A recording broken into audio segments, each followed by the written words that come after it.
বিসমিল্লাহির রহমানির রহিম। প্রিয় মিরপুর ভেড়াবাড়াবাসী, আসসালামু আলাইকুম ওয়া রাহমাতুল্লাহি ওয়া বারাকাতুহু। সম্মানিত মিরপুর ভেড়াবাড়াবাসী, আপনারা সহ সারা দেশবাসী জানে গত 11ই ডিসেম্বর জাতীয় সংসদ নির্বাচনের তারিখ ঘোষণা করা হয়েছে। আগামী 12ই ফেব্রুয়ারি 2026 অনুষ্ঠিত হবে জাতীয় সংসদ নির্বাচন। আমি এই ময়দানে দীর্ঘদিন ধরে কাজ করে যাচ্ছি। কেন্দ্রীয় নির্দেশনার আলোকে বাংলাদেশ জামাত ইসলামী 300 আসনে প্রার্থী ঘোষণা করেছে। তার মধ্যে মিরপুর ভেড়ামারা 76 কুষ্টিয়া 2 আসনে আমাকে মনোনয়ন দিয়েছে। কেন্দ্রের নির্দেশনা অনুযায়ী আমি ময়দানে কাজ করে যাচ্ছি। আলহামদুলিল্লাহ, এই ময়দানের জনপদ প্রতিনিয়ত আমি নির্বাচনে গণসংযোগে লক্ষ্য করেছি। জামাত ইসলামী দাড়িপাল্লা প্রতীকের পক্ষে গণজোয়ার সৃষ্টি হয়েছে এবং এখানে আমাদের সকল মানুষ, সকল ভোটার, নারী পুরুষ, মা বোন ভাই সবাই একযোগে এই কথাটা বলা শুরু করেছে যে এই আসনে আপনি বিজয়ী হচ্ছেন এবং আপনি হয়ে গেছেন এমপি। সে আলোকে আমরা সহ আমার নেতাকর্মী সবাই মাঠে ময়দানে কাজ করে যাচ্ছে। কিন্তু সাম্প্রতিককালে আমরা লক্ষ্য করছি কিছু উদ্দেশ্য প্রণীত হয়ে কিছু ইসলাম বিদ্বেষী ব্যক্তিবর্গ একটি কথা ময়দানে ছড়ানোর জন্য চেষ্টা করছে যে এই আসনটি বাংলাদেশ জামাত ইসলামের প্রার্থী আব্দুল গফুরের থাকছে না, অন্য কাউকে দেওয়া হচ্ছে। আমি দেশবাসীর কাছে, মিরপুর ভেড়ামারা আসনের সকল ভোটারদের কাছে জানাতে চাই, আমরা একটি আনুগত্যশীল সংগঠন করি।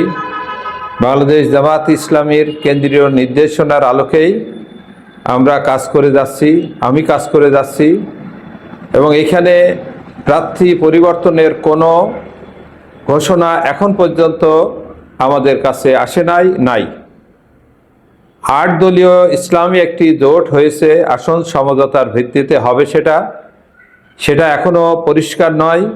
কেন্দ্রের একটি লিয়াজো টিম আছে, তারা এটা যাচাই বাছাই করছে এবং আগামী 1 সপ্তাহের মধ্যে আমাদের কেন্দ্রীয় সহকারী সেক্রেটারি জেনারেল বলেছেন এটা পরিষ্কার হবে আরও 1 সপ্তাহ পর।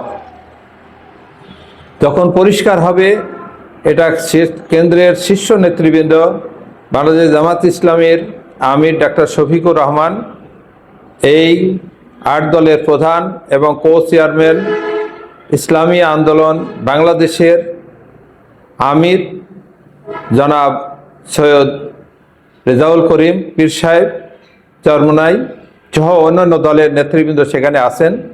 একযোগে যখন 8 দলের সমঝোতা করে প্রার্থী ঘোষণা হবে, সেটাই চূড়ান্ত প্রার্থী বলে বিবেচিত হবে। এর আগে এইখানে জামাত ইসলামীর প্রার্থী পরিবর্তন করে অন্য কাউকে দেওয়া হয়েছে, এই বিভ্রান্তি ছড়ানো হচ্ছে। আমি মিরপুর ভেড়ামারাবাসীকে অনুরোধ করব, এই ধরনের কোনো গুজবে আপনারা কান দেবেন না। এটা সর্বমিথ্যা, ভিত্তিহীন এবং বানোয়াট একটি বক্তব্য। এজন্য আমি আপনাদের কাছে এই কথাটা স্পষ্টভাবে বলতে চাই, আমাদের কেন্দ্রীয় সংগঠনের সিদ্ধান্ত কোনো কিছু যদি আসে, সেটা আমার কাছেই আসবে এবং আমি সেটা আপনাদেরকে জানাবো।